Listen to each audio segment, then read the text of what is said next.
doing some logging this morning, and I noticed that my snowshoe bent. When I looked at both of them, they both, I've now come to realize, have bent and actually broken right here in the same spot.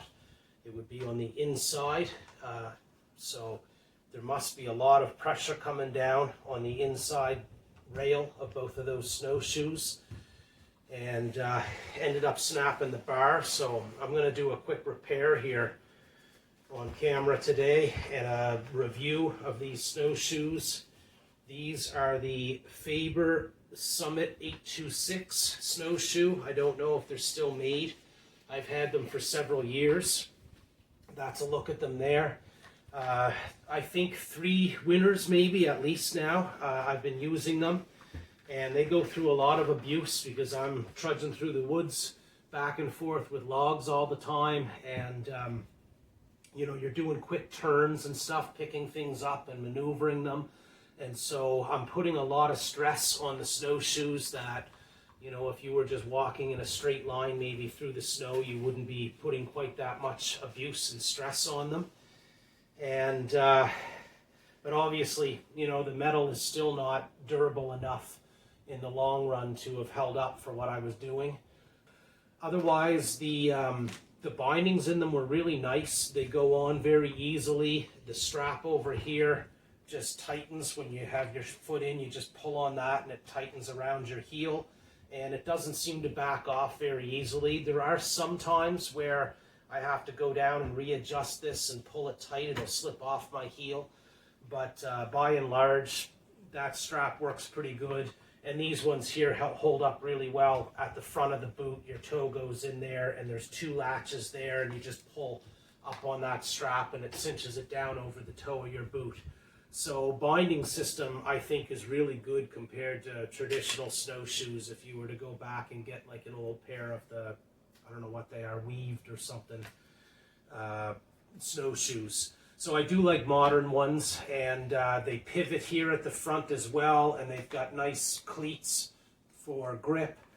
And yeah, I would say the Faber snowshoes are a great snowshoe. I think if you're just out doing, you know, hiking around with your family or something and enjoying them, or if you're going on a one-off trek somewhere up a mountain or whatever people do, I think they would hold up fine. So to do my repair, I've gotten a couple green pieces of maple here, and I'm just going to take the knots off of it so that I have a smooth piece.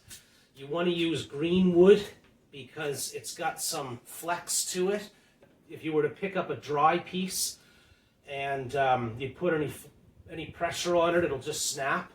Just like you were splinting a broken leg, I'm going to put this along the bar where it is, and then I'm going to take some tape, I think, and just try to secure it with some hockey tape the whole way down the rail. If I can get the right diameter, maybe I'll try putting a piece up in there and through to the other side. That's another way I could repair these. So I might do both. I'm going to go see if I can find another little bit of maple to do that with. All right, so I just went outside and cut a little bit more maple off of a tree that I have out back. Also got some eggs from the chickens. Put these aside so they don't break in my pocket. I've had that happen before, that you pick them up and you forget you got them and you end up smashing them. Okay, so I had to get a diameter that will fit inside of the tube itself, and because the tube is completely broken, I can maybe spread these apart enough to slide one end in and then get the other end back over on that side. So that's what we're about to try here, and I'll use this piece. Okay, that smooths it out pretty good. And let's see if we can make this work. I've got to somehow get this over into there, and then I'm going to use a screwdriver, I think, to try to shimmy that into this part of the thing a little bit.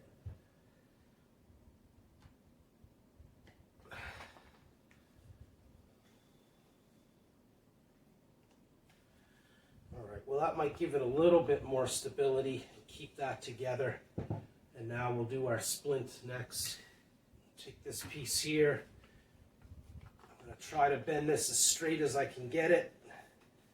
And then we'll start taping this on. This is going to be a real hassle just because of the way this plastic goes. I can't just take my roll of tape and go around and around.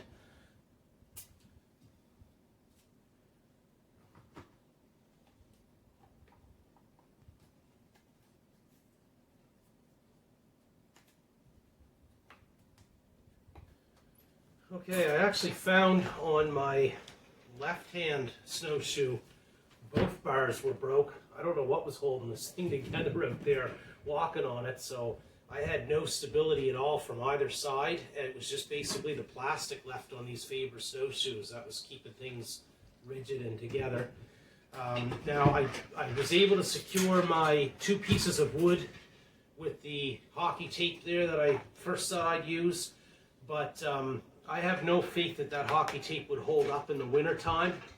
With all the moisture and stuff, I think it's eventually going to just come off. So we're going to go with this thin copper wire. You can get this if you're wiring your house. You can pull this out of little spools of wire sometimes, and it's really handy stuff for doing things like this because copper bends really easily. And so we're going to start this off here. And I'll use my pliers just to twist this into place.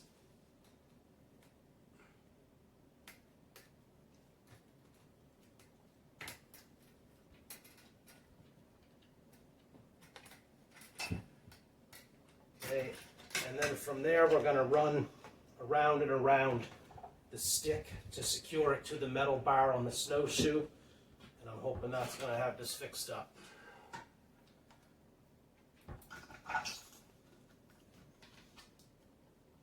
We're going to put these on and test them out again today when I go back out to do some more work.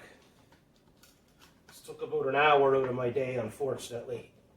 But you need the snowshoes this time of year out where I'm working, or I'd be up over my knees in snow, and you just can't work like that. You burn so much energy when you're walking around through the snow, and you'd never get anything done if you had to plow through it knee deep or worse.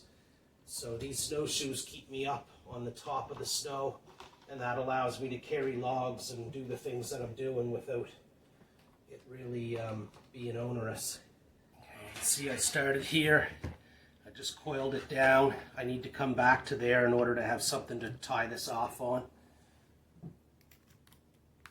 And that wire crosses right over where the brake is in these shoes right here. Try to straighten that out as much as I can, applying pressure.